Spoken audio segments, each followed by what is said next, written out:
Inyong mapapakinggan ang programang Know Your Bible. Alamin ang inyong Biblia. Hatid sa inyo ng World Radio International and is supported by Church of Christ. Narito na si Brother Daniel Oliva. Magandang umaga po mga kaibigan at mga kapatid. Ito na naman ang programang Alamin ang inyong Biblia. Know Your Bible program, matid po siya nyo ng World Radio International through Whites, Ferry Road, Church of Christ, and West Monroe, Louisiana, USA. Sa radio po, marinig nyo every Sunday ito sa GMA Radio, Barangay 92.7 FM, broadcasting from Baguio City between 5 to 6 o'clock in the morning. At ito po ay nilalagay natin sa YouTube. Kung kayo po ay may mga katanungan, pwede niyong tawagan ng aking numbers or text 059-49329 and 0917-700-3134 sa ating Globe. Nakalive po tayo ngayon dito sa ating Facebook at pwede po kayong mag-ask ng questions o mag-participate, although this will be put in the YouTube later on. Ang ating pong pag-uusapan ay ang buhay ay maigsi lamang. As life is short, what shall we do now? At ang ating teksto po ay Psalms chapter 39 verses 4 to 5 and verse 4:11. This is intended for the radio and for the YouTube October 19, 2025. Ganito po ang sinasabi ng Psalms chapter 39 verses 4 to 5 and verse 11. Show me, Lord, my life's end and the number of my days. Let me know how fleeting my life is. You have made my days a mere handbreadth. The span of my years is as nothing before you. Psalm chapter 39, verses 4 and 5. Yan po sa ating English version. Ngayon, basahin po natin sa ating Filipinos, sa ating live audience. And of course, at the same time sa ating mga kapatiran sa buong Pilipinas and of course to the other places in the world. Ganito pong sabi sa wikang Pilipino. Yahweh, sana'y sabihin mo kung kailan mamamatay at kung gaano katagal pa kaya ako mabubuhay. Ang damdam ko sa sarili, pinaikli mo ang buhay. Sa harap mo ang buhay ko'y parang walang kabuluhan. Ang buhay ng bawat tao ay parang hanging dumaraan.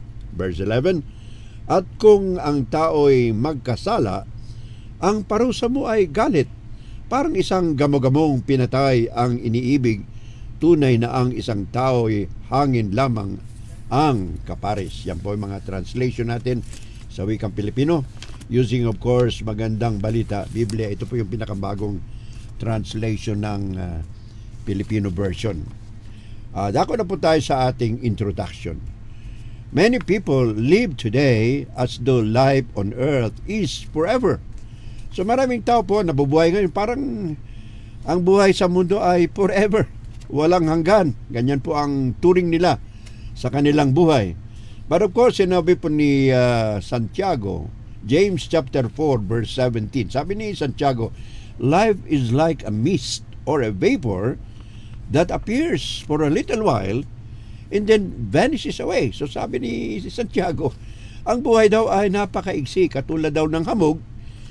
Makikita mo ngayon, mamaya-maya wala na. Yun po ang ibig sabihin ni Santiago o ni James sa kaigsi ng ating buhay sa mundo.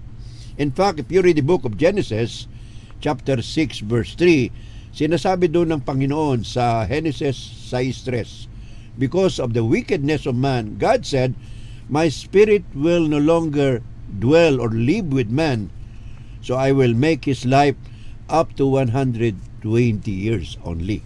So dahil sa kasamaan ng tao ng kapanahonan ng mga tinatawag nating Old Testament times, kapanahonan ni Abraham, sabi ng Panginoon, ang aking espiritu ay hindi mananatili sa tao at siya ay mabubuhay lamang ng 120 taon. 120 years.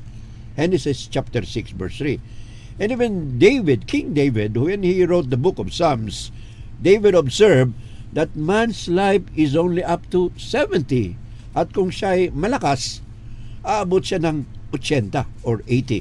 Yan po mababasa natin sa Psalms chapter 90 verse 10 o mga awit kapitulo 90 talatang 10. So David observed that man's life is only between say 70 to 80. And of course, marami namang taong lumalampas dyan sa edad. Mayroon pang 90, mayroong 100. And in fact, in Japan, there are about 95,000 people. According to the latest survey, 95,000 people are living 100 years old and above. So surprisingly, yan po ay sa Japan. Now let's continue on our introduction. I would like to divide this particular subject into 4 parts. Number 1, as life is but a fleeting moment on this planet, what then shall we do? Let me suggest 4 things, brothers and sisters. Dahil ang buhay sa mundo ay maigsi lamang, ano po ang dapat nating gawin? Meron po akong 4 na suggestion. Number 1, we have to remember God in the days of your youth. Yun po sabi ni Haring Solomon sa Ecclesiastes chapter 12 verse 1. Number 2, redeem the time because the days are evil. Redeem the time. Gamitin natin yung naiiwan nating mga oras, panahon, upang ito ay maging masaya at makabuluhan para sa Panginoon. Yun pong ibig sabihin ng redeeming the time. Number 3 point, today, not the future, is the best time of life. Ngayon na, hindi po sa hinaharap ang pinakatamang oras ng pagsilbi sa ating Panginoon. Number 4, the last part, we are accountable for our time on the judgment day. Sasagutin po natin ang ating mga ginawa dito sa mundo, kung paano natin ginamit ang ating oras, ang ating panahon sa araw ng paghukom. Yun po yung tinatawag nating judgment day. Now let's go to our discussion, brothers and sisters. Kung kayo po ay nanonood sa ating live, YouTube, or of course Facebook, you can make some questions later on. Now, the first point, sana namin ni Haring Solomon, remember God in the days of your youth, sa Ecclesiastes chapter 12 verse 1. Alalahanin daw natin ang ating Panginoon habang tayo ay malakas pa at nasa kabataan tayo. Bakit niya sinabi yun? Well, of course, this is a call to live a godly life before the frailties of old age arrive. Bago dumating ang panahon na uugod-ugod na yung tao, nakabaston na. Saka mo maalala ang Panginoon. Sasabihin mo, ay sayang sana noon pa ako nagsilbi sa Panginoon. But so sabi ni Haring Solomon, remember God in the days of your youth, habang ikaw ay malakas pa. Some young people, hindi naman lahat, are what you call living their lives carefree and would spend their time on pleasure and friends. So karamihan, hindi naman lahat, gagamitin nila yung oras para sa kasiyahan, sa mga kaibigan. And of course, there's nothing wrong with that. But the thing is, hindi natin nabibigyan ng priority ang ating Panginoon Diyos. Well, remember the parable of the prodigal son, found in the book of Luke chapter 15, verses 11 to 32. Ito po yung talinhaga o kwento tungkol sa alibuhang anak. Dalawa silang magkapatid, binigyan siya ng mana ng kanyang ama, at nang matanggap niya ang kanyang mana, itong bunsong anak, pumunta po sa napakalayang lugar. At doon sa napakalayang lugar, ginastos niyo pa ang kanyang pera sa walang kabuluhang pamumuhay. At nang maubos na ang kanyang pera, nagtrabaho sa bilang tagapag-alaga, tagapakain ng baboy. At habang nandun siya, naisip niya, naghihirap ako dito. Ang aking ama ay mayaman. Babalik ako sa kanya at sasabihin ko, huwag mo na akong ituring na anak. Ituring mo na akong alipin. At siya nga'y bumalik. Subalit nang siya'y bumalik, sabi ng ama, paparito kayo, bigyan nyo siya ng magagandang damit, bigyan nyo ng singsing, at patayin nyo o katayin nyo ang matatabang baka. But anyway, ang point doon, this young man who was rich, inherited his rich from his parents or from his father, spent his life wastefully, o hindi niya ginamit ang kanyang buhay sa mabuting pamumuhay. So, isang example po yun. Another example is the parable of the rich man and Lazarus, recorded in Luke 16 verses 19 to 31. Ano po yung kwento ng rich man and Lazarus? Well, the rich man, he was living in pleasure, nagpipiesta sa araw-araw, pero kinalimutan yung isang taong mahirap ng pangalan ay sa Lazaro, maraming sugat, dinidilaan ng aso ang kanyang mga sugat, at nang mamatay silang dalawa, itong si Lazaro, because he was a righteous man, hindi siya nagnakaw, hindi siya naging mayabang, siya ay napunta, ang kanyang kaluluwa ay napunta po sa tuok na tinatawag na the bosom of Abraham, or tinatawag sometimes na paradise. Subalit yung rich man, nagwaldas ng pera sa pagkain dito, kain doon, pasyal dito, pasyal doon. Yun po ginawa niya. Pleasures, happiness. Kinalimutan niya ang Panginoon. So sana napunta lang siya mamatay. Ang kanya pong kaluluwa ay napunta sa place of torments, puok ng pagdurusa, o tinatawag sometimes na Tartarus. So ang point dan, mga brothers and sisters, is because of the fact that they wasted their lives while they were still young. So what are the difficult days referred here? Sinabi kasi ni Haring Solomon, before the difficult days will come. Ano yung difficult days sa buhay natin? Well, usually, pag sinabi nating mga may kahirapan sa buhay, pagdating mo ng old age ka na, wala ka na masyadong kinikita, so limitado ang iyong galaw, limitado ang pagkain mo, at kung saan ka pupunta, hindi na pwede. Sasamahan ka na ng mga anak mo, mga apo mo. Another pa, physical decline of the body. So, ang katawan, siyempre, maghihirap ka na. Kung minsan, nakatungkod ka na, masakit yung mga paa mo dahil sa may arthritis ka na. So, yun po yung mga tinatawag nating difficult days kapag ang isang tao ay tumanda na. And as the years draw near, sabi nga ni ni Haring Solomon, as the days draw near, sabi niya, they say we have no pleasure in them. So, ang nangyayari, kapag tayo ay matanda na, hindi na tayo mag-i-enjoy sa mga bagay na ini-enjoy natin nung tayo ay kabataan. So, kaya sabi ni Haring Solomon, remember God in the days of your youth. Wala na kayong tinatawag na satisfaction, you have already regret, you have lost your physical enjoyment of life, there is what you call point of delusionment and sorrow. So talagang mas maganda, sabi ni Haring Solomon, remember God in the days of your youth.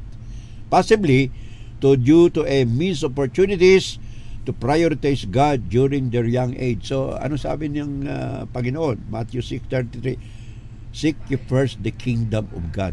Yun po ang dapat gawin habang tayo ay malakas pa at nasa kabataang edad. Number 2, sabi ni Haring Solomon, and of course, ito ay statement din ni Apostol Pablo, second thing that we have to do, dahil ang buhay ay maigsi lamang. Sabi ni Apostol Pablo sa Ephesians chapter 5 verse 15 and 16, with God's help, sabi niya, we must recover, we must regain, we have to retrieve lost time and opportunity. Ganito po sabi ni Apostol Pablo, see ye then that you walk circumspectly, regain and retrieve lost time and opportunity, because the days are evil. Ulitin ko po. See that you walk circumspectly, not as fools, but as wise, redeeming the time, because the days are evil. So sabi ni Apostol Pablo, maging matalino tayo, hindi ko ng mga mangmang na ginagamit ang oras sa kabutihan. Gamitin natin ang ating mga pagkakataon para sa pagpupuri, pagsisilbi sa ating Panginoon Diyos, because the days are evil. Ano yung ibig sabihin ng the days are evil? Hindi po masama yung araw. Kung hindi, ang kalimitan na nangyayari, ang mga tao sa mundo, ang tingin nila sa araw nila ay para lang sa, hindi sa kabutihan o kundi sa Panginoon, kundi ginagamit nila ang kanilang oras, ang kanilang pera, kanilang pagkakataon sa wala pong kabulang bagay. Nakakalimutan nila ang Panginoon Diyos. That is what it means when the Apostle Paul said, redeeming the time. Well, it means also involves focusing on what truly matters from the eternal perspective. Pag redeeming time, ang ibig sabihin, yung mga bagay na hindi lang para sa mundong ito, kundi para doon sa hinaharap ang ating iisipin. Acting with wisdom rather than foolishness, dedicating time to prayer in spreading the gospel. Panalangin, at hindi lamang panalangin, pati na rin ang pangangaral ng salita ng ating Panginoon Diyos. So, importante po yan, mga kaibigan at mga kapatid. Well, ano pag sinabi ni Apostol Pablo? Colossians chapter 4, verse 5. This is what Paul said, "Walk in wisdom toward outsiders, making the best use of your time." Maging matalino daw tayo na lumakad o mamuhay sa harap ng mga hindi pa Kristiyano. Making the best use of our time. So, gamitin natin ang oras natin sapagkat maigsi lamang po ang buhay sa mundo and we will not stay on earth forever. Days are evil means the present times are usually spent by people into wickedness, facing challenges in opposition to God. So, yun ang gagawin natin. Evil days, hindi natin alam na palaging ganun ang kapanahunan. Kumisan may mga sakuna, may mga kalamidad, etc. So evil day here is any moment of spiritual attack. We have to be always on guard and prepared with God's armor. Of course, doon sa Ephesians chapter 6, sinabi ni Apostol Pablo yung mga armas na gagamitin kapag tayo ay nagkakaroon ng mga spiritual problems. Ephesians chapter 6. The full armor of God. Okay, yun po. At ulit po tayo, mga kaibigan at mga kapatid. Ano po ang point dahil buhay ay maigsi lamang? What shall we do today? Well, today, not the future, is the best time of life. Bakit ko sinabi yan? Kasi marami pong tao, they want to postpone what they would like to do today. Mayroon nga kasabihan sa wikang Pilipino, huwag mong ipagpabukas ang magagawa mo ngayon. One of the greatest sins of man, of course sa English, ito, tawag nila procrastination. Ano ibig sabihin ng procrastination? Yung pwede mong gawin ngayon, saka na. Bukas na lang. Palaging ganun po. Yun ang ibig sabihin ng procrastination. For example, many would like to become disciples of Christ when you ask them, gusto mo maging tagasunod ni Kristo? Well, yes, sabi nila. But not today. Later on, I will give my life to serve Jesus. Actually po, strategy po na yan na Satanas.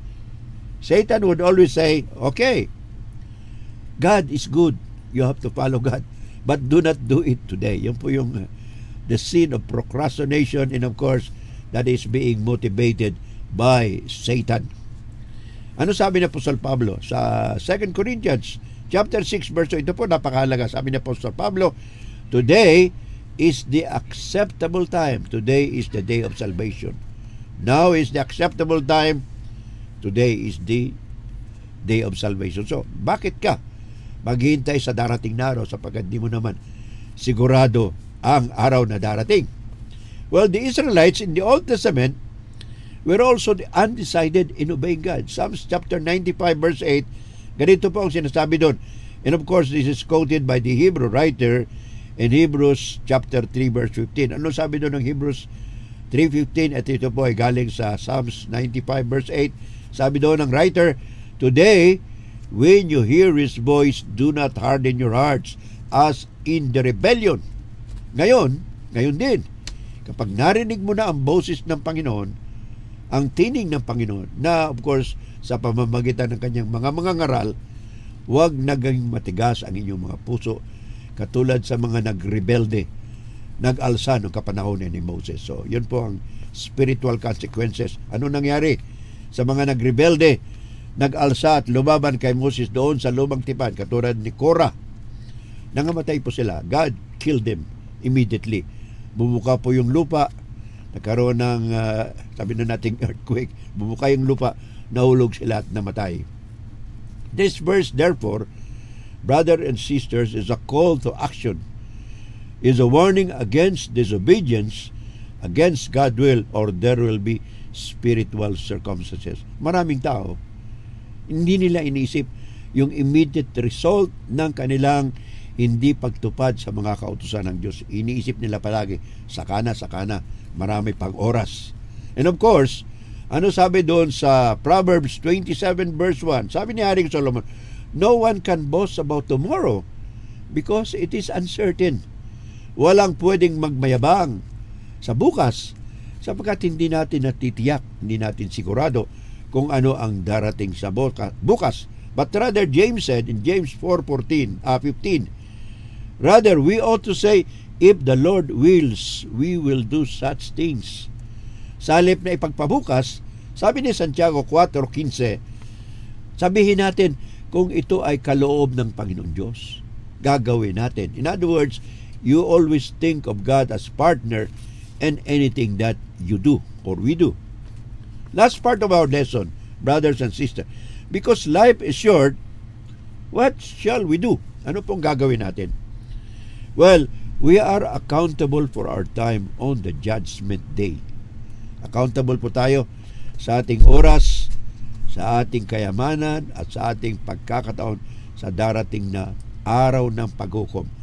Our life on earth, brothers and sisters, will end one day and we cannot do anything about it. Ang buhay natin sa mundong ito ay magwawakas isang araw o isang gabi, isang tanghali o isang hapon. Hindi natin alam. At wala po tayong magagawa tungkol sa bagay na yan. Ano sabi ng Hebrew writer?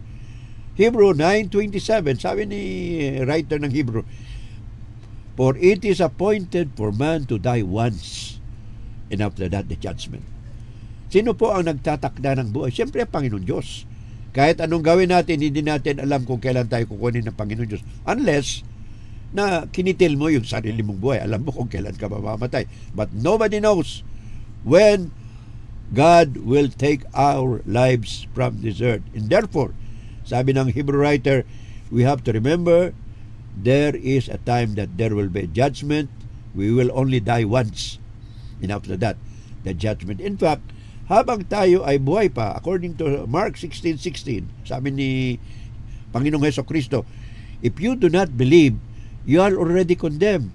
He who believes and is baptized shall be saved, but he who does not believe is already condemned. Doon sa Mark 16:16. So we have always to remember that.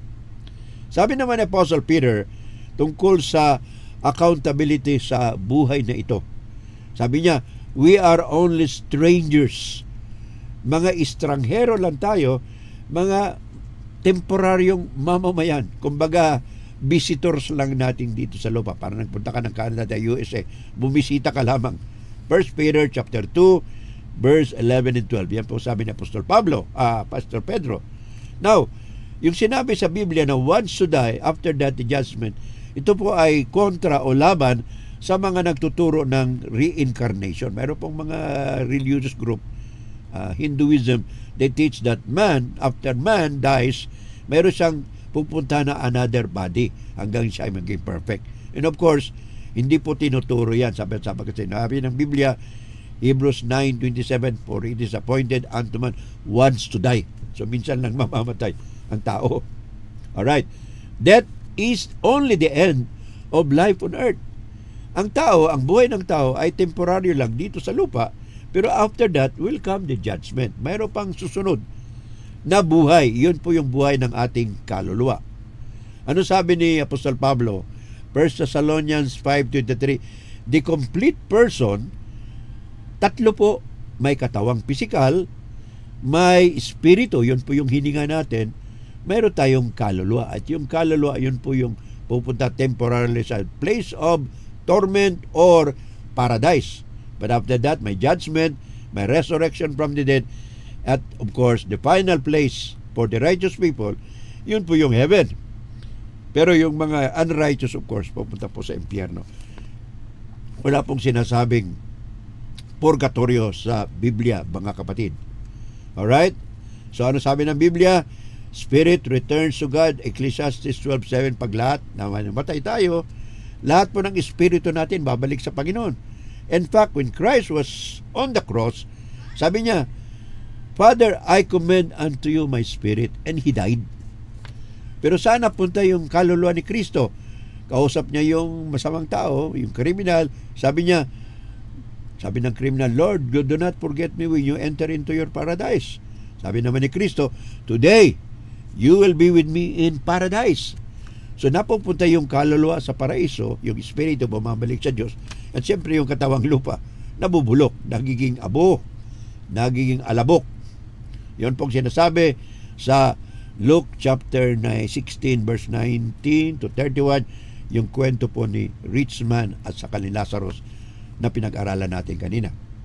Therefore, brothers and sisters, on Judgment Day, 3 bagay ang ating pananagutan sa Panginoon. Kung paano natin ginamit ang ating oras, kung paano natin ginamit ang ating mga abilidad na binigay ng Diyos, kung paano ginamit natin yung pera.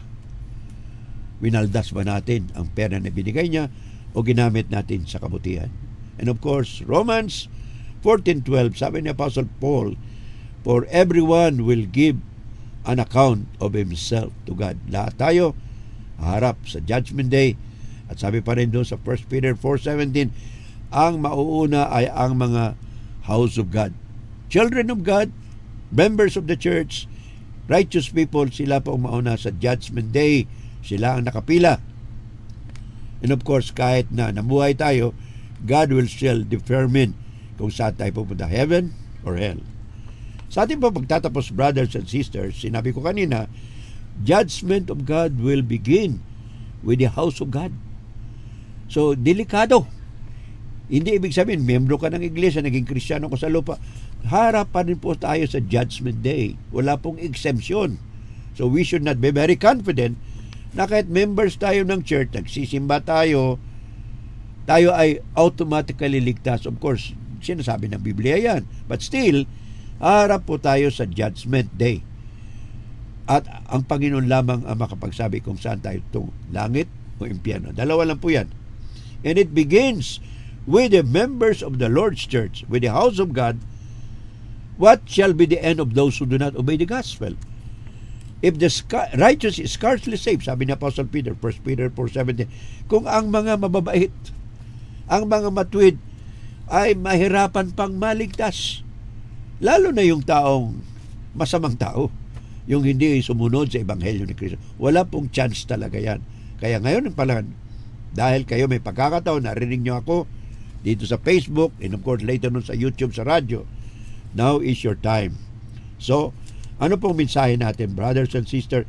We must spend our time on earth wisely, for life is like grass that withers and flowers that fall. So, buhay ng tao, sabi ni Apostol Pedro, katulad ng sa hamog, katulad sa mga tanim, no? Ngayon, mga bulaklak, sumisibol, nagiging maganda, mamaya-maya, wala na, mamamatay na pag nasobra ng init. So, ito po ay panawagan sa mga hindi pa na kay Kristo. This is a call for those who are not yet in Christ. Ano sabi ni Kristo? Mark 16:16, who believes and is baptized shall be saved, but he who does not believe shall be condemned. Ano pa? Ano sabi ni Apostle Peter? Repent and be baptized for the forgiveness of your sins, and you shall receive the gift of the Holy Spirit.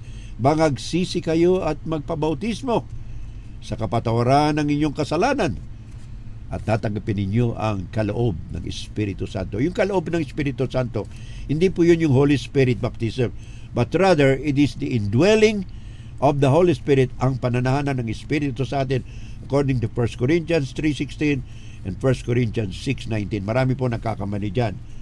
Now, kailan po tatanggapin natin ang iglesia ng Panginoon? Kailan tayo magiging membro? Kailan natin tatanggapin si Kristo sa ating buhay? Ano sabi ni Apostle Peter, or rather Apostle Paul? Now is the acceptable time. Today is the day of salvation.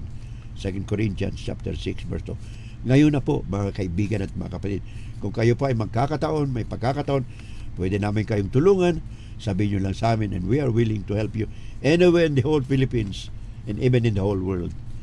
Christ, brothers and sisters, if you are not yet with Him, Christ is inviting you. Sa sinabi niya sa Matthew 11:28-30, I always quote this passage. Sabi ng Kristo, come unto me, all ye that labor and are heavy laden, and I will give you rest. Take my yoke upon you and learn of me, for I am meek and lowly in heart. Ye shall find rest unto your souls. Lumapit kayo sa akin, kayong lahat na nabibigatan, at bibigyan ko kayo ng spiritual na kapahingahan, sapagkat ang aking pabigat ay magaan lamang. Manalangin po tayo, mga kaibigan at mga kapatid. Our Father God who art in heaven, salamat po sa mensahe. Salamat sa iyong anak na si Jesucristo na naparito upang kami ligtas sa aming mga kasalanan at dalhin kami sa iyong kaharian sa langit. Salamat din sa aming mga sponsors, World Radio International #1 through White Sparrow Road Church of Christ in West Monroe, Louisiana, USA. Salamat din kay kapatid na Rico J. Canlas and Sally of San Fernando City Church in Pampanga. Salamat din kay Brother June, Sister Dina Kaugiran of Metro Manila. Salamat din kay Sister Rose Montalasco and Brother June dyan sa Canada. Salamat kay Brother Ed, Sister Beulah sa California. Salamat din kay Brother Greg, Sister Luz sa Lingayen, Pangasinan. Kasama dyan si Jonathan and Annalyn Ramos. Salamat din kay Brother Nard Stuanyo sa kanyang anak na si Grace, si Romel, si Arvin, and of course, lahat ng mga kapatiran dyan sa Dao, Capiz.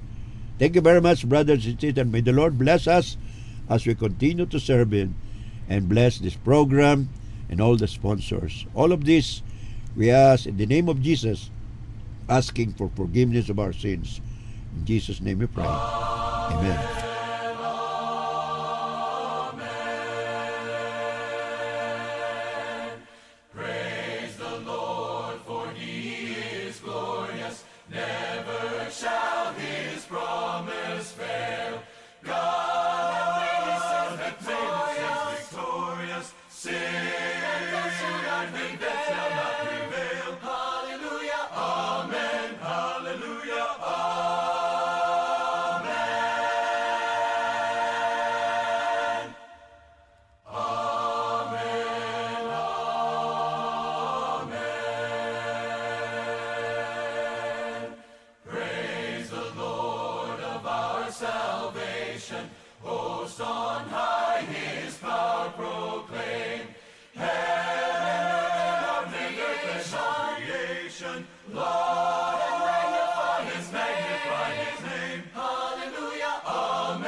Inyong napakinggan ang programang Know Your Bible.